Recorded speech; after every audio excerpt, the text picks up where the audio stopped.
Praise lord. ప్రభువైన యేసుక్రీస్తు ప్రశస్తమైన నామములో మీ అందరికీ నా హృదయపూర్వక వందనాలు. సత్యజీవ మార్గం అనే ఈ ఆధ్యాత్మిక కార్యక్రమానికి మీకు అందరికీ స్వాగతం. ప్రియులారా, ఈ కార్యక్రమంలో దేవుని యొక్క వాక్యాన్ని ధ్యానం చేసుకోబోయే ముందు చిన్న ప్రార్థన చేస్తాం. మహాగణుడు పరిశుద్ధుడైన మా ప్రభువా, మీకు స్తుతులు స్తోత్రాలు చెల్లిస్తూ ఉన్నాం. మీ మాటలు వినడానికి సిద్ధపడుతున్న ప్రతి బిడ్డతో కూడా మీరు మాట్లాడమని, మీ సహాయాన్ని ప్రతి బిడ్డకు అనుగ్రహించమని, మీ జ్ఞానంతో ప్రతి బిడ్డ హృదయాన్ని నింపమని, మాతో మాట్లాడమని ఈ కొద్ది ప్రార్థన ప్రభువైన యేసు నామములో ప్రార్థించి వేడుకొంచున్నాము నా తండ్రి, ఆమేన్. ప్రియులారా, మరొకసారి మీ అందరికీ నా హృదయపూర్వక వందనాలు. ఈనాటి వాక్యభాగంలో మనం ధ్యానం చేసుకోబోయే అంశం యోబు యొక్క గత వైభవం గురించి ధ్యానం చేసుకుందాం. యోబు అద్భుతమైన ప్రస్థానం. యోబు అద్భుతమైన ప్రస్థానం. తన జీవితం ఎలా ఉండేదో మనందరికీ బాగా తెలుసు. ఆయన మరొకసారి జ్ఞాపకం చేసుకోవడానికి ప్రయత్నం చేద్దాం. చాలా వండర్ఫుల్గా యోబు లైఫ్ ఉండేది. మాటల్లో చెప్పలేనంత గొప్పగా ఉండేది. యోబు గురించి మనందరికీ తెలుసు. యోబు చాలా ధనవంతుడు. దేవుని యొక్క వాక్యంలో యోబు గురించి ఇలాగ రాయబడి ఉంది. ఊజు దేశమందు యోబు ఉన్నాడు. యోబు తూర్పు దిక్కు జనులందరిలో కూడా ధనవంతుడు, తూర్పు దిక్కు జనులందరిలో కూడా గొప్పవాడు, ఖ్యాతి కలిగినవాడు అని రాయబడి ఉంది. ఆ మాటల్ని ధ్యానం చేసుకుని యోబు ఎలాంటి వాడో, యోబు భక్తి జీవితం ఏంటో ఈ వాక్య భాగంలో రెండు కోణాలని మనం చూద్దాం. యోబు యొక్క ఆర్థిక పరిస్థితి ఎలా ఉంది, అలాగే యోబు యొక్క భక్తి జీవితం ఎలా ఉంది. యోబు యొక్క ఆర్థిక పరిస్థితి అంటే తన యొక్క ఫైనాన్షియల్ స్టేటస్, ఆర్థికంగా సొసైటీలో తనకున్న రికగ్నిషన్, సొసైటీలో తనకున్న గుర్తింపు, అలాగే తన యొక్క ఆత్మీయ జీవితం ఎలాగుంది అన్న సత్యాలని మనం ధ్యానం చేయడానికి ప్రయత్నం చేద్దాం. యోబు గ్రంథం 1వ అధ్యాయం 1వ వచనం నుంచి మనం చూస్తే, ఊజు దేశమునందు యోబు అని ఒక మనుష్యుడు ఉండెను. అతడు యథార్థవర్తనుడును న్యాయవంతుడునై దేవుని యందు భయభక్తులు కలిగి చెడుతనము విసర్జించినవాడు. ఇక్కడ ఈ మాటలో చాలా స్పష్టంగా మంచి టెస్టిమనీ, మంచి సాక్ష్యం యోబు గురించి చెప్పబడింది. యోబు అంట యథార్థవర్తనుడంట, న్యాయవంతుడు, యథార్థంగా ఉండేవాడు, న్యాయం జరిగించేవాడు, న్యాయంగా బ్రతికేవాడు. అలాగే దేవుని యందు భయభక్తులు ఎక్కువగా యోబుకున్నాయి. దేవుని యందు భయభక్తులు కలిగి యథార్థంగా ఉంటూ న్యాయవంతుడిగా ఉంటున్న మనుష్యుడు యోబు. ఓకే, అతనికి 7 కుమారులను 3 కుమార్తెలను కలిగిరి. మొత్తం 10 మంది పిల్లలు. ఈరోజు మనకి ఒకళ్ళు ఇద్దరు ఉంటారు. వాళ్ళిద్దరిని పెంచాలంటేనే చాలా డిఫికల్ట్గా ఉంటుంది. అతనికి 7 కుమారులు, 3 కుమార్తెలు. అతనికి 7,000 గొర్రెలు. మనకి 7,000 గొర్రెలు అంటే చూడండి, 7,000 గొర్రెలు, 3,000 ఒంటెలు, 500 జతల అంటే 1000, 500 జతల ఎడ్లును, 500 ఆడుగాడిదలను కలిగి బహుమంది పనివారును అతనికి ఆస్తిగా ఉండెను గనక తూర్పు దిక్కు జనులందరిలో అతడే గొప్పవాడుగా ఉండెను. తూర్పు దిక్కు జనులందరిలో కూడా అతడే గొప్పవాడుగా ఉన్నాడు. చాలా ధనవంతుడు, చాలా ఐశ్వర్యం ఉంది. అంత ధనం కలిగి, అంత పశు సంపద, అలాగే బహుమంది పనివారిని ఆస్తిగా కలిగి ఉన్నాడు. అంత ఆస్తిపరుడిగా యోబు కనిపిస్తూ ఉన్నాడు. అలాగే యోబుకి 7 కుమారులు అనుకున్నాం, 3 కుమార్తెలు. చక్కటి సంతానం, ఎక్కువ సంతానం, 10 మంది సంతానం ఉన్నారు యోబుకి. ఇంకా యోబుకి మరి మంచి టెస్టిమనీ, మంచి ఆత్మీయమైన సాక్ష్యం ఉంది. భయభక్తులు ఉన్నాయి, యథార్థవంతుడు, న్యాయవంతుడు, అన్నీ చాలా బాగుంటే ఎంత అదృష్టవంతుడు అంటాం. చూడండి, భక్తికి భక్తి యోబు జీవితంలో ఉంది, సంతానానికి సంతానం. కొంతమందికి మనం సమాజంలో చూస్తూ ఉంటే ఆస్తి ఉంటుంది, పిల్లలు ఉండరు, పిల్లలు ఉంటారు, ఆస్తి ఉండదు. మరి ఆస్తి ఉంటుంది, భక్తి జీవితం ఉండదు, భక్తి జీవితం ఉంటుంది, ఆస్తి ఉండదు. ఇక్కడ అన్నీ కూడా సమపాళల్లో పర్ఫెక్ట్గా యోబు జీవితంలో మనకు కనిపిస్తున్నాయి. పిల్లలు ఉన్నారు, ఆస్తి ఉంది, ఆత్మీయ జీవితం, చక్కటి సాక్షి జీవితం యోబుకి ఉన్నట్లుగా మనం చూస్తూ ఉన్నాం. అతని కుమారులందరూ వంతుల చొప్పున 4వ వచనం అండి. అతని కుమారులందరూ వంతుల చొప్పున అనుదినం ఒకరికొకరు తమ ఇండ్లలో విందు చేయనై కూడినప్పుడు తమ 3 అక్క చెల్లెండ్రు తమతో కలిసి అన్నపానములు పుచ్చుకొనవలెనని వారిని పిలిపించుచు వచ్చేది. చూడండి, పిల్లల్లో ఒక యూనిటీని చాలా చక్కగా డెవలప్ చేసినట్లుగా యోబు కనిపిస్తుంది. ఆ పిల్లల్లో చక్కటి ఐక్యత డెవలప్ అయింది. ఈ 7 కుమారులు ఒకవేళ హ్యాపీగా స్పెండ్ చేయాలంటే ఖచ్చితంగా వారి సహోదరులు, సిస్టర్స్ అయిన ఆ 3 కూడా ఖచ్చితంగా పిలిపించేవాళ్ళు. ఆ 3 కూడా వచ్చి వీరి 7తో కలిసి వారందరూ కూడా విందు చేసుకునేవారు. ఇలాంటి ఆ రిలేషన్షిప్, ఇలాంటి మంచి బాండింగ్ అనేది ప్రతి ఒక్కరి జీవితంలో కూడా కావాలి. 7 కుమారులు 3 కుమార్తెలు అయితే ఈ 7 కుమారులు ఎప్పుడైనా హ్యాపీగా స్పెండ్ చేయాలంటే ఆ 3 కుమార్తెలను అంటే సిస్టర్స్ని ఖచ్చితంగా పిలిచి వారందరూ కలిసి సంతోషించేవారు. అతని కుమారులందరూ వంతుల చొప్పున అనుదినం ఒకరికొకరు తమ తమ ఇండ్లలో విందు చేటికై కూడినప్పుడు తమ 3 అక్క చెల్లెండ్రు తమతో కలిసి అన్నపానములు పుచ్చుకొనవలనని వారిని పిలిపించుచూ వచ్చిరి. ఇక్కడ 7 కుమారులు 7 డేస్ 7 కుమారులు ఒక్కో రోజు ఒక్కొక్కళ్ళ ఇంటి దగ్గర పార్టీ జరిగేది, విందు జరిగేది. ఒక్కొక్క రోజు ఒక్కొక్కళ్ళ ఇంటి దగ్గర విందు జరిగితే ప్రతి వారింటి దగ్గరికి 3 అక్క చెల్లెండ్రిని పిలిచేవాళ్ళు. ప్రతిరోజు 10 మంది కలుసుకునేవాళ్ళు. ప్రతిరోజు కలిసి అన్నపానములు పుచ్చుకునేవారు. వారి వారి విందు దినములు పూర్తి కాగా యోబు తన కుమారులు పాపం చేసి తమ హృదయంలో దేవుని దూషించిరేమో అని వారిని పిలువనంపించి వారిని పవిత్రపరిచి అరుణోదయమున లేచి వారిలో ఒక్కొక్కరి నిమిత్తమై దహనబలి అర్పించుచూ వచ్చెను. యోబు నిత్యము అలాగూ చేయుచుండెను. యోబు ఎంత చక్కటి క్రమశిక్షణ కలిగి ఉన్నాడో చూడండి. అరుణోదయమున అర్లీ మార్నింగ్ తను లేచి తన బిడ్డల కొరకై దహన బలులు అర్పించేవాడు. ఎందుకంటే తన పిల్లలు ఎక్కడైనా వారు కలిగి ఉన్న ఐశ్వర్యం కొలది, వారి కలిగి ఉన్న హ్యాపీనెస్ కొలది, వారు కలిగి ఉన్న ఆ విందుల సంతోషంలో ఎక్కడైనా వాళ్ళు తప్పు చేశారేమో అని ఆ తప్పుల కొరకు దహన బలులు అర్పించి వారిని పవిత్రపరిచి నిత్యము వారిని పంపిస్తూ ఉండేవాడు. అంతగా వారి బిడ్డల కొరకు ఆశ కలిగి ఉండి దేవుని మీద అపారమైన నమ్మకం యోబు కనిపిస్తుంది. ఇక్కడ యోబు చాలా నమ్మకస్తుడు, చాలా విశ్వాసం కలిగిన వ్యక్తి. దేవుని మీద అత్యంత నమ్మకం కలిగి తన బిడ్డలు ఎక్కడైనా తప్పు చేశారేమో, నోటి మాటలో కానీ మరి ఇంకా దేనిలోనైనా తప్పు చేశారేమో అని చెప్పి వాళ్ళ నిమిత్తము దహన బలులు నిత్యము అర్పించేవాడు, అరుణోదయమున లేచేవాడు. ఇది మనం మొదటి అధ్యాయంలో 5 వచనాల్లో యోబు గురించి చూసిన మాటలు. అలాగే యోబు గురించి అప్పుడు రోజుల్లో యోబు పరిస్థితులు ఎలా ఉండేవి అనేది చాలా క్లారిటీగా 29వ అధ్యాయంలో రాయబడి ఉంది. 29వ అధ్యాయం.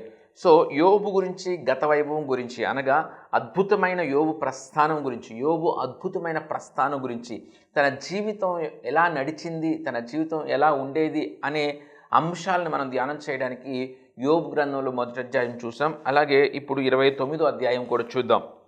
యోబు ఇంకొకసారి ఉపమాన రీతిగా పూర్వకాలమున ఉన్నట్లు నేనున్న ఎడల ఎంతో మేలు, దేవుడు నన్ను కాపాడుచుండిన దినములలో ఉన్నట్లు నేనున్న ఎడల ఎంతో మేలు, అప్పుడు ఆయన దీపం నా తలకు పైగా ప్రకాశించెను. దేవుడు కాపాడుతాడు అనేది చాలా క్లారిటీగా యోబు విశ్వసిస్తున్నాడు. ఆ రోజుల్లో యోబు దేవుడు నన్ను కాపాడుతున్న దినములు ఎలా ఉన్నాయో జ్ఞాపకం చేసుకుంటున్నాడు.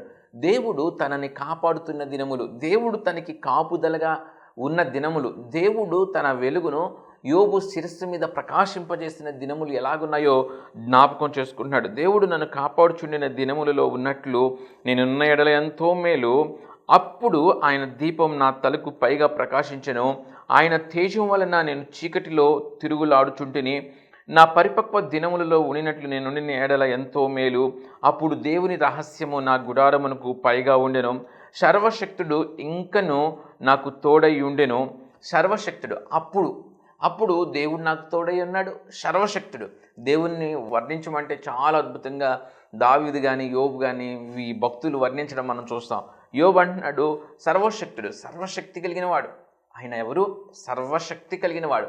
యోబుకి ఎంత విశ్వాసం!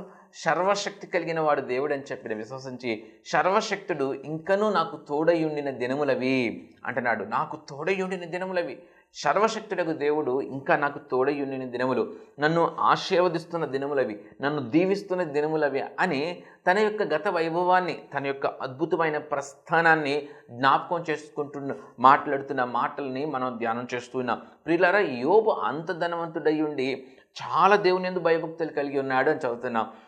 ధనం కలిగి ఉన్నవాడు భయభక్తులు కలిగి ఉండటం చాలా డెడ్లీ కాంబినేషన్, చాలా గొప్పగా ఉంటుంది. అది ఖచ్చితంగా ధనవంతులైన వారు మీలో ఉంటే మనం ఖచ్చితంగా యోబు గురించి ఆలోచన చేయాల్సిన అవసరం ఉంది. చాలామంది వారు కలిగి ఉన్న సౌఖ్యమైన జీవితాన్ని బట్టి, సుఖ సంతోషములతో కూడిన జీవితాన్ని బట్టి దేవునిని లెక్క చేయని వారుగా, దేవునిని ప్రక్కన పెట్టేవారుగా ఉంటారు. ఎవరికైనా బాధలు, నిట్టూర్పులు, నిస్పృహలు, మరి నొప్పి, బాధ ఉంటే మరి లోటు కొరత ఉంటే దేవుడు దేవుడు అంటారు, కానీ సమృద్ధి ఉంటే దేవుడని అనేవారు చాలా తక్కువ ఉంటారు. సమృద్ధి ఉండి కూడా దేవుణ్ణి గట్టిగా పట్టుకుంటున్నారంటే నిజముగా వారు దేవుణ్ణి స్పష్టంగా అర్థం చేసుకున్నారు అని అర్థం. సో యోబు దేవుని మీద అపారమైన నమ్మకాన్ని కలిగి జీవిస్తున్నాడు. బేసికల్గా తన యొక్క ఫైనాన్షియల్ స్టేటస్, తన ఆర్థిక స్థితి చూస్తే యోబు అత్యంత ధనవంతుడిగా కనిపిస్తున్నాడు. అలాగే క్రొత్త నిబంధన మనం చూసినప్పటికీ మత్తయి సువార్తలో ఏమని ఉంటుంది, ధనవంతుడు ఏమండి దేవుని రాజ్యంలో ప్రవేశించుట కష్టం. ఎందుకు కష్టం? ఒంటె ఎంత కష్టం? ఒంటె సూది బెజ్జంలో దూరటం కూడా సులువే, కానీ ధనవంతుడు దేవుని రాజ్యంలో ప్రవేశించడం కష్టం. అంటే ధనవంతుడు దేవుని రాజ్యంలో ప్రవేశించడం ఒంటె సూది బెజ్జంలో దూరిన దానికంటే కష్టం. అంటే ఆ ధనం లొంగ తీసుకుంటుంది, ఆ ధనం మన మీద పెత్తనం చలాయిస్తుంది, ఆ ధనం మనకి అహంకారాన్ని ఇస్తుంది, ఆ ధనం మనకి గర్వాన్ని ఇచ్చి ఏం మాట్లాడుతున్నామో తెలియకోకుండా చేస్తుంది. ఆ ధనానికి దాసోహం అయిపోతే మనుషుల్ని లెక్క చేయనట్లుగా అయిపోతుంది. సాటి మనిషిని మనిషిగా చూడలేని గర్వంతో కూడిన అహంకారంతో కూడిన హృదయం మనిషికి ధనాన్ని బట్టి వచ్చేసే ప్రమాదం ఉంటుంది. అందుకనే ధనవంతులు దేవుని రాజ్యంలో ప్రవేశించడం కొంచెం కష్టం అవుతుంది. కాబట్టి ప్రియులారా, ఆ ధనం మన మీద పెత్తనం చేసేటట్లుగా ఎట్టి పరిస్థితుల్లో కూడా అది ఉండకూడదు. యోబు చాలా తూర్పు దిక్కు జనులందరిలో కూడా గొప్పవాడు, అత్యంత ధనవంతుడు. అయినా కూడా యథార్థతను న్యాయాన్ని విడిచిపెట్టక, భయభక్తుల్ని విడిచిపెట్టక ఉన్నాడు. దేవుని ఎడల అపారమైన నమ్మకంతో తన బిడ్డలలో ఐక్యతను కాపాడాడు. తన బిడ్డల కొరకు నిత్యము దహన బలి ఇస్తున్నాడు. ఎర్లీ మార్నింగ్ అరుణోదయమున, సూర్యోదయమునే తను లేస్తున్నాడు. ఎర్లీ మార్నింగ్ తను లేచి దేవుని సన్నిధిలో దహన బలులు అర్పిస్తున్నాడు.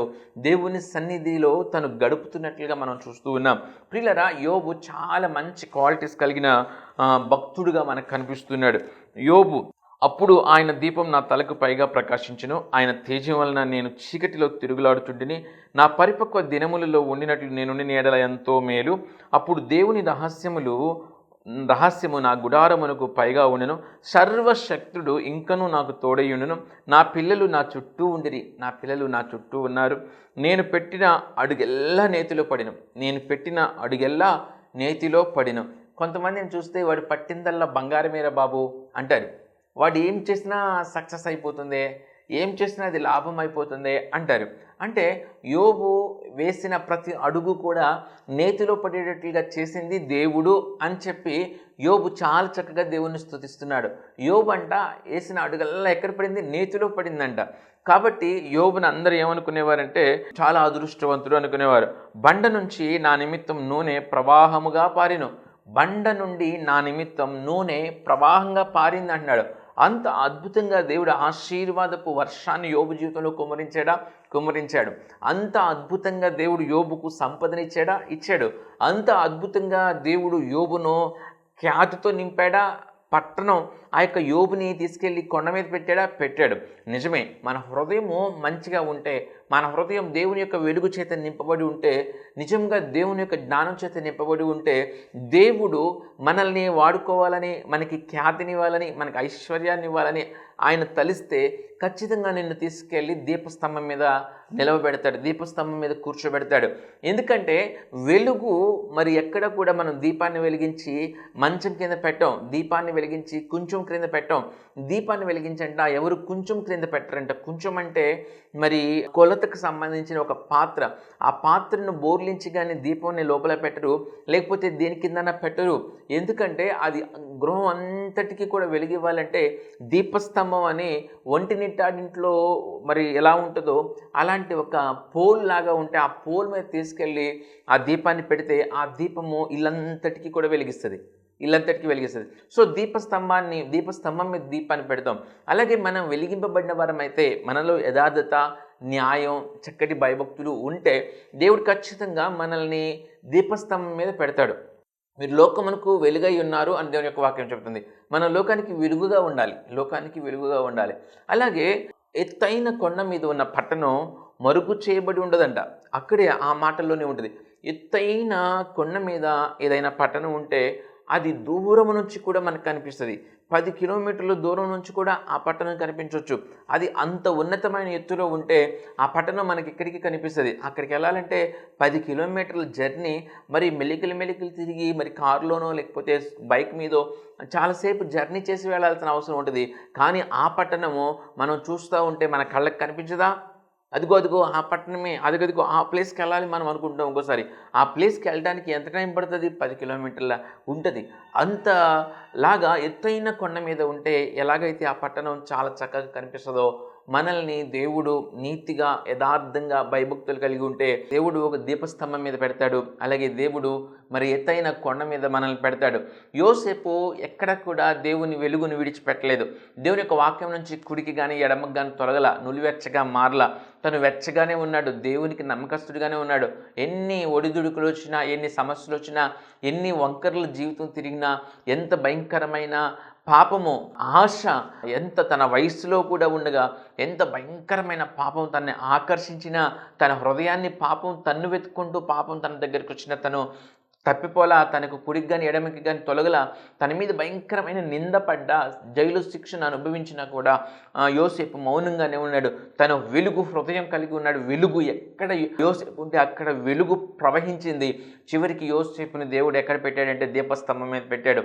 యోబు నా దేశంలో ప్రధానిగా చేసి అందరికీ తెలిసేటట్టు చేయలా, అందరిలో గనుడుగా ఉంచలా, అందరి మీద అధికారిగా చేయలా, మరి గొప్ప కార్యాలు చేయగలిగిన దేవుడు మనలో యథార్థత, మనలో న్యాయము, మనలో దేవుని ఎడల భయభక్తులు కలిగి జీవిస్తూ ఉంటే ఖచ్చితంగా దేవుడు దీవిస్తాడు అంటానికి యోబు జీవితం కానీ, లేకపోతే యోసేపు జీవితం కానీ, దావీదు జీవితం కానీ, దానియేలు జీవితం కానీ, షడ్రక్ మెషక్ అబేద్నెగోల జీవితాలు కానీ చాలా చక్కటి ఉదాహరణలండి, చాలా చక్కటి ఉదాహరణలు.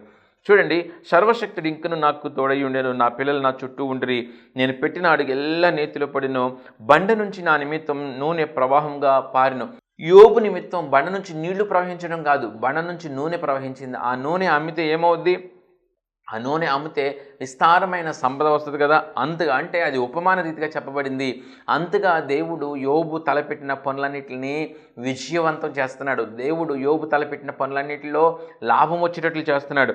బండ నుంచి నా నిమిత్తం నూనె ప్రవాహంగా పారిను, పట్టణపు గుమ్మమునకు నేను వెళ్ళినప్పుడు, నేను బయట సెంటర్కి వెళ్ళినప్పుడు, పట్టణంపు గుమ్మమునకు నేను వెళ్ళినప్పుడు, రాజవీధిలో నా పీఠము సిద్ధపరచుకున్నప్పుడు యవ్వనులు నన్ను చూచి దాగుకొనిరి, ముసలివారు లేచి నిలవబడరు. యవ్వనులేంటి, ముసలివారేంటి, అందరూ కూడా యోబుకు గౌరవం ఇచ్చేవారుగా ఉన్నారు. అధికారులు మాట్లాడటం మాని నోటి మీద చెయ్యి వేసుకొనిరి. అధికారులు కూడా యోబు ఎదురుగా ఓకే మాట్లాడాలంటే వారికి ధైర్యం చాలదు, వారు మాట్లాడేవారు కాదు, వారు మౌనంగా ఉండేవారు. అధికారులు మాట్లాడటం మాని నోటి మీద చెయ్యి వేసుకుని, ప్రధానులు మాట్లాడక ఊరుకొనిరి. ప్రధానులు, గొప్పవారు, రాజకీయ నాయకులు కూడా యోబు ఎదుట మాట్లాడేవారు కాదు. వారి నాలుక వారి అంగిలికి అంటుకునేను, చాలా భయం. సో నా సంగతి చెవిన పడిన ప్రతివాడు నన్ను అదృష్టవంతునిగా ఎంచును. అబ్బా, యోబు గురించి ఎవడైనా ఏంటి, అబ్బో యోబు ఎంత అదృష్టవంతుడండి, నక్క తొక్కాడంటారేంటో చూసారా? ఆ రీతిగా యోబు చాలా చాలా అదృష్టవంతుడు అని చెప్పి మాట్లాడుకుంటూ ఉంటారు. ఎవరైనా ఆశీర్వాదం పొందితే, ఎవరైనా దీవెని పొందితే, ఎవరైనా గవర్నమెంట్ జాబ్ పొందితే, ఎవరైనా గొప్పవారైతే చాలా అదృష్టవంతుడండి చాలా అంటారు. అలాగే యోబును కూడా చాలామంది అదృష్టవంతుడు అనుకునేవారు. నా సంగతి చెవిన పడిన ప్రతివాడు నన్ను అదృష్టవంతునిగా ఎంచెను, నేను కంటపడిన ప్రతివాడు నన్ను గూర్చి సాక్ష్యం ఇచ్చును. ఏలయనగా మొర్రపెట్టిన దీనులను అసలు ఎంతమంది యోబు నుంచి హెల్ప్ పొందుకున్నారో తెలుసా? చాలామంది యోబు సహాయాన్ని పొందుకున్నవారు ఆ పట్టణంలో ఉండేవారు. తండ్రి లేని వారిని, సహాయం లేని వారిని నేను విడిపించేదని. అనేక మందిని యోబు విడిపించాడు. అనేక మంది సమస్యల్లో సమాధానంగా యోబు మారాడు. అనేక మంది సమస్యల్లో సమాధానంగా యోబు మారాడు. అనేక మంది సమస్యలకు నువ్వు సమాధానంగా, నేను సమాధానంగా ఉన్నామో లేవో, ఎవరికి ఒక్కళ్ళిద్దరికన్నా సమస్యలకు సమాధానంగా ఉన్నామో లేదో మనం ఆలోచన చేయాలి. యోబు అనేక మంది సమస్యలకు సమాధానంగా ఉన్నాడు. అనేక మంది సమస్యలకు సమాధానంగా ఉన్నాడు. సో తండ్రి లేని వారికి, సహాయం లేని వారికి, మొర్రపెట్టు దీనులకు నేను విడిపించి తిని, నశించుటకు సిద్ధమై ఉన్న వారి దీవెన నా మీదకి వచ్చును. ఎవరినైనా నశించిపోయే వారికి సహాయం చేసి యోబు వారు తెప్పరిల్లేటట్లుగా, వారు కోలుకునేటట్లుగా చేస్తే ఎంత హృదయపూర్వకంగా వారు దీవిస్తారు ఆలోచన చేయండి. అంటే నశించుటకు సిద్ధమై ఉన్న వారి దీవెన నా మీదకి వచ్చును. వారిని నువ్వు ప్రేమిస్తే ఖచ్చితంగా నిన్ను దేవుడు దీవిస్తాడని చాలా వాక్యాలు చదువుతాం. శ్రమలు కానీ, ఆ యొక్క సమస్యల గురించి కానీ, ఈ యొక్క ఉన్నతమైన స్థితి గురించి కానీ యోబు జీవితంలో ఎన్ని ఆలోచన చేస్తే యోబు చాలా బెస్ట్ ఎగ్జాంపుల్గా మన ముందున్నాడు. నశించుటకు సిద్ధమై ఉన్న వారి దీవెన నా మీదకి వచ్చును. నశించిపోయే వాళ్ళు ఎవరైనా ఉంటే వాళ్ళకి నేను సహాయం చేసినప్పుడు వాళ్ళు నన్ను దీవించే దీవెన నాకు ఎంతో తృప్తినిచ్చేది, ఆ దీవెన నా మీద నిలిచేది అని చెప్తున్నాడు.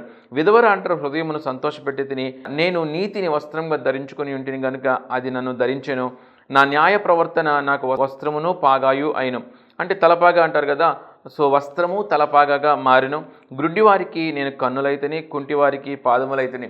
సో గ్రుడ్డివారికి కన్నుగా మారాడు, కుంటివారికి పాదంగా మారాడు. దరిద్రులకు తండ్రిగా ఉంటిని, ఎరుగని వారి వ్యాజ్యమును నేను శ్రద్ధగా విచారించితిని.